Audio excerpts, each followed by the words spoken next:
having listened to your streams, you are carving a path of, I hate the terms like new sincerity. I think that's bullshit, but you are a very sincere person.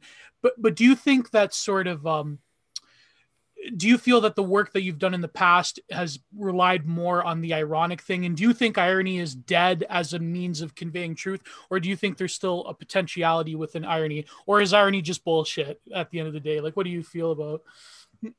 You have to, it's not that something is dead at the end of the day. It's what sort of skin it has on in the age that you live in, depending on how much power and agency and personal authority has been extracted from the populace. Let me just let me just put it that way.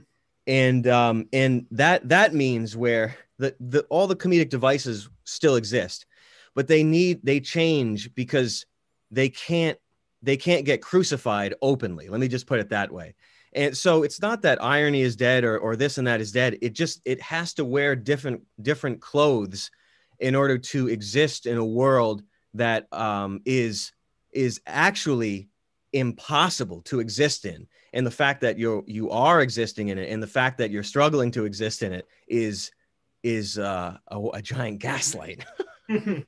Wow. Let me just say that.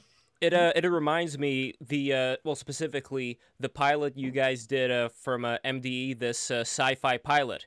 It reminds me a lot of this Soviet movie called Khin Zadza. I'm not sure if you're familiar with that, but it was a movie that was made by this Georgian director back in the day, like in the 70s, I believe. And they did a lot of allusions to the Soviet regime in that movie. Like they had this little light that you would flicker on a person, and if it glows a certain color, then that person's considered like a higher class, even though he looks stupider, if not the same as the other guy. And they used to do this thing like this.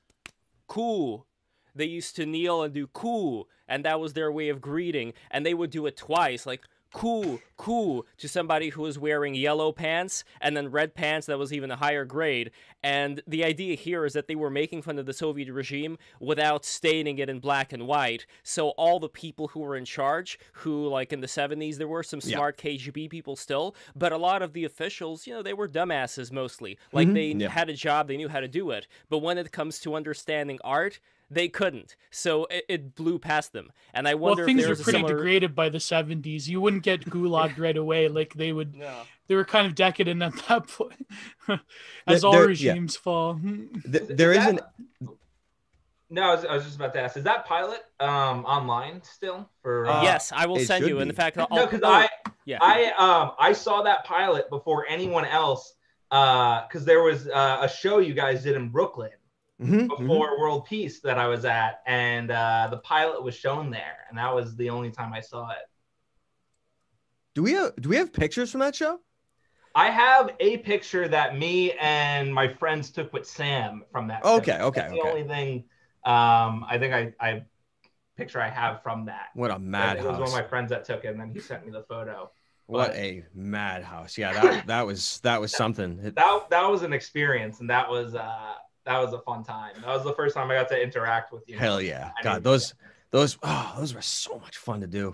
They were the best. But you see, no matter who you are, no matter what age that you're born into, I have no idea what the factor is, but you, in order that you survive, you know that you have to play by the rules to some degree.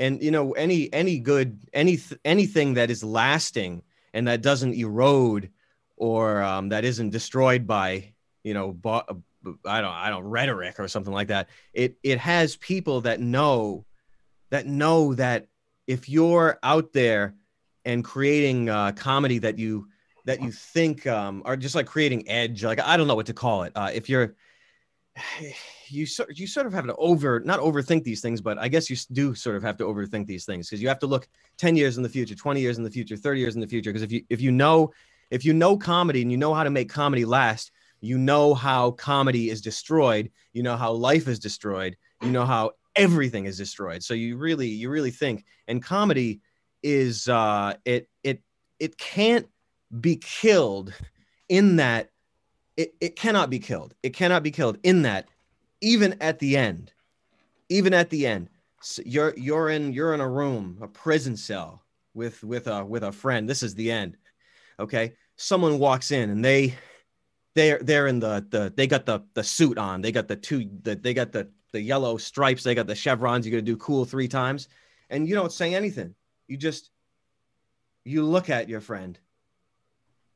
You just share a look, and that alone, it's like it's a meme. It's a meme that is it's like a transference of comedy when the boot is on your face.